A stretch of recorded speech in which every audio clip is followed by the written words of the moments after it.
नमस्कार दोस्तों, मैं हूं आपका दोस्त संचित और इस वीडियो सीरीज में हम डिस्कशन कर रहे हैं थ्योरी ऑफ कंपटीशन और ऑटोमेटा पर। और लास्ट कुछ वीडियोस में दोस्तों हमने काफ़ी डिस्कशन किया है रेगुलर लैंग्वेजेस, और रेगुलर लैंग्वेजेस को समझने के लिए जो मॉडल्स हमने समझे हैं, चाहे वो रेगुलर एक्सप्रेशन और फाइनाइट ऑटोमेटा हो, तो मेरे ख्याल से काफ़ी कुछ हमें दोस्तों सीखने के लिए मिला है। तो आइए इस वीडियो से डिस्कशंस को थोड़ा आगे बढ़ाते हैं। और अब मैं बात करना चाहता हूँ कॉन्टेक्स्ट फ्री पार्ट की, जहाँ पर context free grammar, context free languages या फिर जो मशीन मॉडल है पुश डाउन ऑटोमेटा, उसकी अच्छे से बात करेंगे।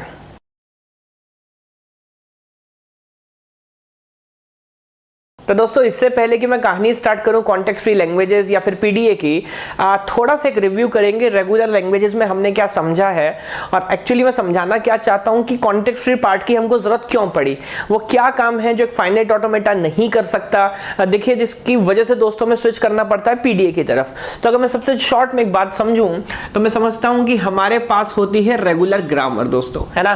तो रेगुलर ग्रामर जो चॉम्स्की हायरार्की में हम पढ़ते हैं, रेगुलर ग्रामर लॉजिकली जनरेट करती है रेगुलर लैंग्वेज, जिसको एक्सेप्ट करता है दोस्तों फाइनाइट ऑटोमेटा।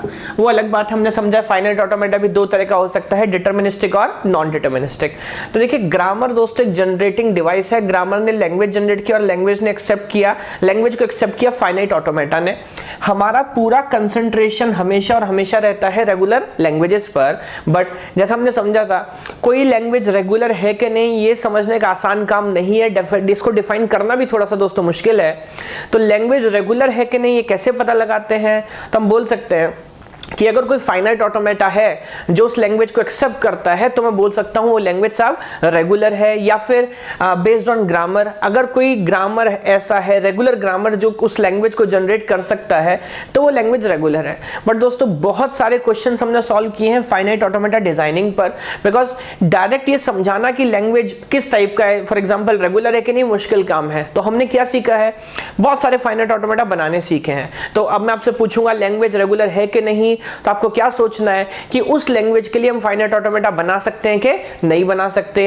अगर फाइनाइट ऑटोमेटा बना सकते हैं तो बेशक लैंग्वेज रेगुलर है, वरना नहीं है। बट क्या फाइनाइट ऑटोमेटा सारे काम कर सकता है? तो देखिए दोस्तों अभी तक जितने भी एग्जांपल्स हमने समझे ना, उन सब में मोर और लेस हमने सिर्फ वही केस डिस्कस किए हैं जहां पर फाइनाइट ऑटोमेटा कंस्ट्रक्ट हो सकता था, ठीक। बट एक बेसिक केस अगर मैं आपसे पूछता हूं तो समझिएगा, मान लेते एक लैंग्वेज है a का पावर n, b का power n, and let me से n is greater than equal to 1।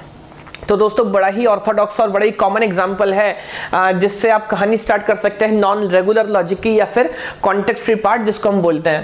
तो आप समझिएगा लैंग्वेज का डेफिनेशन से समझ आ रहा है, पहले आएगा नंबर ऑफ a, फिर आएगा नंबर ऑफ b, और दोनों का पावर मैंने क्या लिखा हुआ है n। एक बेसिक अंडरस्टैंडिंग अगर हम समझें तो इन जनरल जब भी हमने फाइनाइट ऑटोमेटा बनाया ना, तो किस तरह के काम हम कर पा रहे हैं दोस्तों, तो समझेंगे। फाइनाइट ऑटोमेटा की बात करें तो इस तरह के क्वेश्चन हमने बड़े आसानी से सॉल्व कर लिए। Starting with this, ending with this, या पहला सिंबल ए होना चाहिए उसके बाद बी होना चाहिए, इस तरह से। तो ऑर्डर याद रखना आसान है कि मुश्किल है? जी बहुत आसान है। और ऑर्डर हम कैसे याद रखते हैं? ऑर्डर हम स्टेट चेंज करके याद कर सकते हैं। तो ए के बाद बी आना चाहिए, बी के बाद सी आना चाहिए, इस तरह के सारे केसेस हमने कवर कर लिए हैं।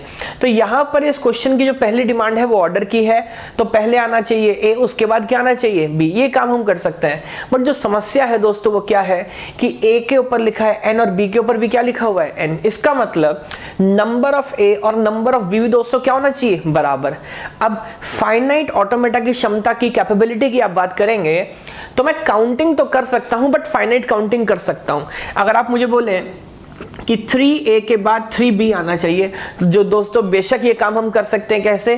3 बार स्टेट चेंज करेंगे a के लिए, फिर 3 बार चेंज करेंगे b के लिए, और आपको जल्दी से पहुंचा देंगे फाइनल स्टेट पर। बट जब ये काउंटिंग इनफाइनाइट लेवल तक पहुंच जाए तो देखिए दोस्तों a का पावर n और b का पावर n। अब समस्या क्या है कि आप इनफाइनाइट स्टेट्स लगा सकते हैं फाइनाइट ऑटोमेटा में? जी नहीं, बिकॉज मशीन का नाम ही क्या है, फाइनाइट ऑटोमेटा। और उसको हम फाइनाइट क्यों बोलते हैं दोस्तों? बिकॉज नंबर ऑफ स्टेट जो है फाइनाइट ऑटोमेटा में वो फाइनाइट होती हैं। तो ऐसा हम नहीं कर सकते। अब अगर फाइनाइट स्टेट नहीं लगा सकते तो आपको लूप लगाना पड़ेगा। बट जैसे ही आप लूप लगाओगे तो दोस्तों समस्या क्या होगी, लूप लगाते ही आप काउंटिंग नहीं कर सकते। फॉर एग्जांपल अगर Q नॉट के लिए मैं लिखता हूं फॉर एग्जांपल लेट मी से a self loop for a. अब कितनी बार ए आया ये बताने का कोई तरीका नहीं है। तो आप समझिएगा प्रैक्टिकली ये लैंग्वेज नॉन रेगुलर क्लास का है, इसके लिए फाइनाइट ऑटोमेटा बनाना संभव नहीं है। ऐसा मैं क्यों बोल पा रहा हूं? बिकॉज ऑर्डर तो याद रख सकते हैं बट इनफाइनाइट कंपैरिजन हम नहीं कर सकते।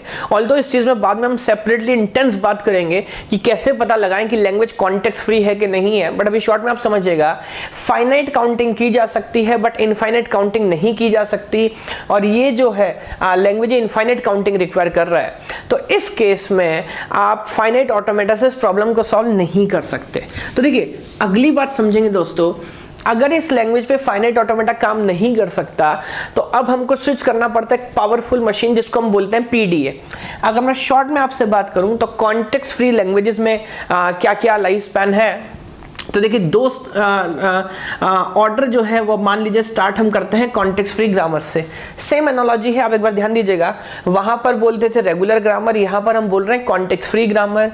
कॉन्टेक्स्ट फ्री ग्रामर दोस्तों जनरेट करती है कॉन्टेक्स्ट फ्री लैंग्वेज, और कॉन्टेक्स्ट फ्री लैंग्वेज को दोस्तों एक्सेप्ट करता है पुश डाउन ऑटोमेटा जिसको हम शॉर्ट में बोलते हैं पीडीए। तो ध्यान से समझिएगा, grammar to grammar, language to language, machine to machine, बात लगभग सेम है, बट ये जो मॉडल है ना दोस्तों थोड़ा सा ज्यादा पावरफुल है। तो कॉन्टेक्स्ट फ्री ग्रामर से जनरेट होता है, कॉन्टेक्स्ट फ्री लैंग्वेज को एक्सेप्ट करता है पीडीए। बट अगेन एक बात समझिएगा, क्या ये बात बताना मेरे लिए आसान है कि कॉन्टेक्स्ट फ्री लैंग्वेज कौन है? तो अगेन वही पुराने वाली कहानी, डायरेक्ट डेफिनेशन लिखना दोस्तों संभव नहीं है। तो फिर मैं आपसे दो ही रटी रटाई बात दोहराता हूं, वो क्या? अगर किसी लैंग्वेज को एक्सेप्ट करने के लिए पीडीए बन सकता है तो उस लैंग्वेज को कॉन्टेक्स्ट फ्री लैंग्वेज बोलते हैं, या फिर अगर किसी लैंग्वेज को कॉन्टेक्स्ट फ्री ग्रामर जनरेट करता है तो भी उसको कॉन्टेक्स्ट फ्री लैंग्वेज बोलते हैं। तो अगेन कॉन्टेक्स्ट फ्री लैंग्वेज को की अगर हमें अच्छे से पढ़ाई करनी है तो फिर दोबारा हमें कॉन्सेंट्रेट करना पड़ता है पीडीए पे और ग्रामर पे। तो अगेन मैं ऐसे ही सोचता हूं कि अगर इस ग्रामर के लिए फॉर एग्जांपल मैं पीडीए बना सकता हूं तो ये कॉन्टेक्स्ट फ्री है, वरना कॉन्टेक्स्ट फ्री नहीं है। अगेन एक बात समझिएगा, बिकॉज फिलहाल हम मशीन मॉडल पे ज्यादा इंपॉर्टेंस दे रहे हैं, थियरी ऑफ कंप्यूटेशन सब्जेक्ट हम पढ़ रहे हैं, तो कहानी अभी स्टार्ट करेंगे दोस्तों पीडीए से। तो मशीन मॉडल पे पहले कंसंट्रेट करेंगे, उसके बाद ग्रामर की बात। जैसे फाइनाइट ऑटोमेटा वाले पार्ट में भी अभी हमने ग्रामर की खैर बात की ही नहीं है, हमने सिर्फ और सिर्फ कंसंट्रेट किया किस पे? मशीन पार्ट पे और रेगुलर एक्सप्रेशंस पे हमने कंसंट्रेट किया था। बट यहाँ पर एक्सप्रेशंस नहीं होते, तो डिस्कशन स्टार्ट हम करेंगे दोस्तों पीडीए से, और समझेंगे कि पीडीए क्योंकि पावर देखिए दोस्तों ज्यादा होगी, पीडीए कुछ ऐसे काम भी कर सकता है जो फाइनाइट ऑटोमेटा नहीं कर सकता। तो पीडीए ऐसा कैसा कर पाता है? तो आइए पहले समझते हैं पीडीए का वर्किंग मॉडल, फिर आगे डिस्कस करते हैं।